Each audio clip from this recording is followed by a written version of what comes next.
আজকে টাঙ্গাইলে এই দরবার শরীফের প্যারাডাইস পাড়া দরবার শরীফের সামনে আমরা উপস্থিত হয়েছি একমাত্র কারণ এটি হলো আমাদের সুন্নিয়তের একজন আলেম ছিলেন, সুন্নিয়তের একজন ভালো আলেম ছিলেন মাওলানা রইসুদ্দিন ভাই। তিনি গত দু একদিন আগে তিনাকে একটা মিথ্যা অভিযোগ দিয়ে তিনাকে হত্যা করা হয়েছে। এবং কি আমি বলতে চাই যে বলৎকার বাংলাদেশে এমন একটা আমরা নিকৃষ্টভাবে আমরা সবাই দেখি। এর আগে যত বলৎকার হয়েছে এর বিরুদ্ধে আমরা লড়েছি এবং এর বিরুদ্ধে আমরা সবাই কথা বলেছি, কিন্তু আমরা সারা বাংলাদেশের মধ্যে আজ পর্যন্ত বলৎকারের পক্ষে কেউ কোনো সমাবেশ বা কোনো কথা বলেনি। কিন্তু আমরা এই বলৎকার ইস্যু নিয়ে আজকে আমরা দাঁড়িয়েছি, যে এই বলৎকারের মতো একটা নিকৃষ্ট কাজের মিথ্যা অভিযোগ দিয়ে, মিথ্যা মামলা, মিথ্যা অভিযোগ নাম দিয়ে কিছু মানুষেরা আমাদের 26 তারিখে মহাসমাবেশ হয়েছিল ঢাকা, সেই প্রেস ক্লাবের সামনে, সেখানে উপস্থিত হওয়ার কারণে তাদের মনের ভিতরে বিশাল ক্ষোভ। এই ক্ষোভ নিয়ে তারা আমাদের মাওলানা রইসুদ্দিন ভাই তিনাকে হত্যা করেছে। এর নির্মম শাস্তি আমরা দাবি করি। আমরা একমাত্র এই কারণে আজকে উপস্থিত হয়েছি। আপনারা দেখেন সারা বাংলাদেশের প্রতিটি চত্বরে চত্বরে, জায়গাতে জায়গাতে আজকেও ঢাকা 3টার সময় আজকেও প্রেস ক্লাবের সামনে, জাতীয় প্রেস ক্লাবের সামনে আজকেও মহাসমাবেশ হচ্ছে। এভাবে সারা বাংলাদেশের মধ্যে যেভাবে সময় দেওয়া হচ্ছে, আমরা এখন পর্যন্ত এটার কোনো বিচার আমরা কোনো কিছু পাইনি এবং এটাও জেনেছি যে প্রশাসন এখন পর্যন্ত এটার দাবিটা যে নিবে বা মামলা নিবে, এখন পর্যন্ত তারা এই মামলা পর্যন্ত নেয়নি। এর জন্য আমরা ভালোভাবে বলতে চাই যে এর আগে আমাদের সারা বাংলাদেশের মধ্যে যেমন বৈষম্যকে কখনো সাপোর্ট করা হয়নি, আমরা বর্তমান অন্তর্বর্তীকালীন সরকারের কাছে এটাই নিবেদন এবং আবেদন জানাবো যে এই বৈষম্যকে আমরা দূর করার জন্য যেখানে এখন পর্যন্ত যেভাবে লড়াই করেছি, আমরা এখন পর্যন্ত মাঠে আছি। আপনার কাছে অনুরোধ রইল, আপনি খুব দ্রুত এই বৈষম্যকে দূর করেন। আমরা এখন পর্যন্ত বৈষম্য মুক্ত আমরা চলতে পারছি না। আপনার ঠিক কিনা বলেন? এখন পর্যন্ত এই বৈষম্য আমরা যেটাকে বলে স্বাধীন, এটা আমরা এখনো হয়নি। কারণ 3 দিন যাবত আমাদের রইসুদ্দিন ভাই তিনার জন্য আমরা যে মামলার জন্য দাঁড়িয়েছে, মামলার জন্য কত কিভাবে চেষ্টা করা হচ্ছে, সারা বাংলাদেশে বড় বড় আলেমেরাও কথা বলতেছে, কিন্তু এখন পর্যন্ত এই মামলাটা নিবে এই পর্যন্ত নেওয়া হয়নি। তো আর কোনো কথা বাড়াবো না। অবশ্যই আমরা এটাই চাই, এই মব জাস্টিস যেটা শুরু হয়েছে এটা অতি দ্রুত, আমরা এটাই চাই যেন অতি দ্রুত যেন এই মব জাস্টিস এইগুলো যেন বৈষম্য সমস্ত কিছু যেন দূর করে আমাদের এই সুন্দর একটা সুস্থ বিচার, আমরা এটাই দাবি করি। আসসালামু আলাইকুম ওয়া রাহমাতুল্লাহ। সম্মানিত জাকির ভাইয়েরা আমার, আপনারা সকলে অবগত আছেন, আহলে সুন্নাত ওয়াল জামায়াতের সারা দেশের ওলি আল্লাহ পীর মাশায়েখের একটা দপ্তর থেকে এবং তরিকতের বাইরেও যারা আছে তারা সুন্নিয়তের অনুসারী, তাদের প্রোগ্রাম ছিল 26 তারিখ। সেই ঐতিহাসিক প্রোগ্রামে যাওয়ার অপরাধে নৃশংসভাবে আমার ভাই হযরত মাওলানা শহীদ রইসুদ্দিন সাহেবকে নৃশংসভাবে হত্যা করেছে।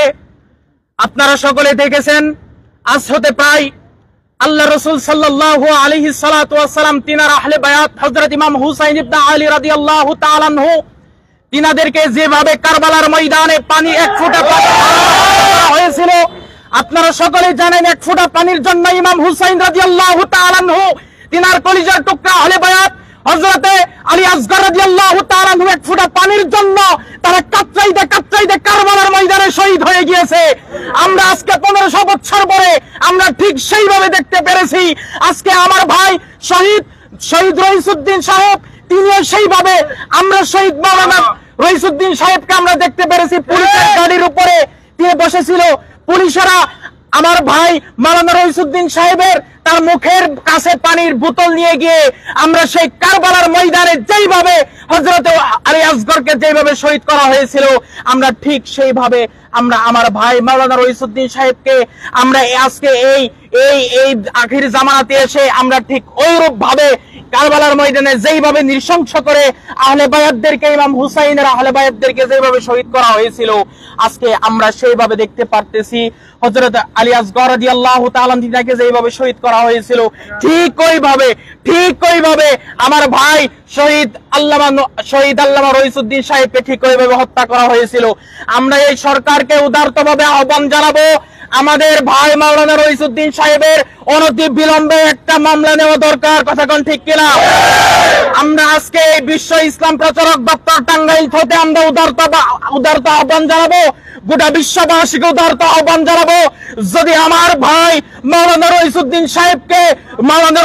সাহেবের যদি অতি তাড়াতাড়ি যদি এর একটা সুষ্ঠু বিচার যদি না হয়, আমরা গোটা বাংলাদেশ আহলে সুন্নাত ওয়াল জামাত আমরা কঠিন কর্মসূচি চালু করবো। কথা প্রিয় মুসলিম ভাইরা আমার, প্রিয় জাকের ভাইরা আমার, আমরা নেজবুদের শাহনাইতপুর রহমাতুল্লাহি আলাইহি তিনার অনুসারী, আমরা তাসাউফ অনুসারী, আমরা মারামারি করি না।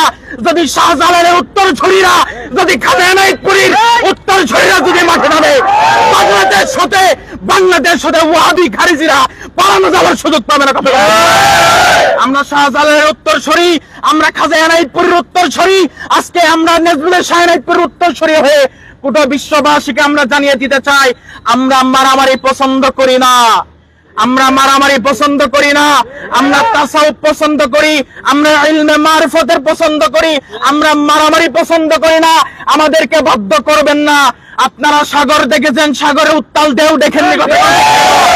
আপনারা সাগর দেখেছেন, সাগরের উত্তাল ঢেউ দেখেননি? আমাদেরকে বাধ্য করবেন না, আমাদেরকে বাধ্য করবেন না। যদি অনতি বিলম্বে আমার ভাই শহীদ রইসুদ্দিন সাহেবের যদি অনতি বিলম্বে যদি বিচার না হয়, আমরা গোটা বাংলাদেশ আহলে সুন্নাত ওয়াল জামাত নেজবুদের শাহনাইতপুর রহমাতুল্লাহি আলাইহি তিনার ব্যানারে অনতি বিলম্বে আমরা কঠিন কর্মসূচি দাবি করব। আসসালামু আলাইকুম ওয়া রাহমাতুল্লাহি ওয়া বারাকাতুহু। বিসমিল্লাহির রহমানির রহিম। আসসালামু আলাইকুম ওয়া রাহমাতুল্লাহি। আজ আমরা গভীর ও দুঃখ ও ক্ষোভ নিয়ে এই প্রেস কনফারেন্সের আয়োজন করেছি। গাজীপুরে আহলে সুন্নাতুল জামাতের নিবেদিত কর্মী, সম্মানিত আলেম দ্বীনি মাওলানা রইসুদ্দিন সাহেবের উপর নৃশংস বর্বরিত হামলা এবং পুলিশি হেফাজতে রেখে বিনা চিকিৎসায় তার মর্মান্তিক মৃত্যু আমাদের সকলের হৃদয়ে তীব্র বেদনার সৃষ্টি করেছে। আমরা এর তীব্র নিন্দা ও প্রতিবাদ জানাচ্ছি আপনাদের মাধ্যমে, এবং নিরপেক্ষ সুষ্ঠু তদন্তের মাধ্যমে দোষীদের দ্রুত গ্রেফতার ও দৃষ্টান্তমূলক শাস্তির দাবি জানাই। এটা কেবল একজন আলেমের উপর হামলা নয়, বরং দ্বীনের চেতনা ও মানবাধিকারের উপর মর্মান্তিক হামলা ও সরাসরি আঘাত। আমরা আহ্বান জানাই সকল বিবেকবান মানুষকে এই অন্যায়ের বিরুদ্ধে সোচ্চার হওয়ার জন্য। আমি এই বলেই শেষ করব, এই আয়োজনে আজকে শাহ এনায়েতুল্লাহ রহমতুল্লাহ এর ভক্ত জাকির বিন্দুর পক্ষ থেকে এই আয়োজন করা হয়েছে। আমরা সকলের পক্ষ থেকে, আমরা টাঙ্গাইল দরবার শরীফের পক্ষ থেকে আমরা এর তীব্র জাকির বিন্দু আমরা তীব্র নিন্দা জানাই। আমরা নেজবতে শাহ এনায়েতুল্লাহ রহমতুল্লাহ এর পক্ষ থেকেও মহান আল্লাহ তাআলা আমাদের সবাইকে হক ও ইনসাফের পথে অবিচল রাখুক, এই কামনা করি। আমিন সুম্মা আমিন।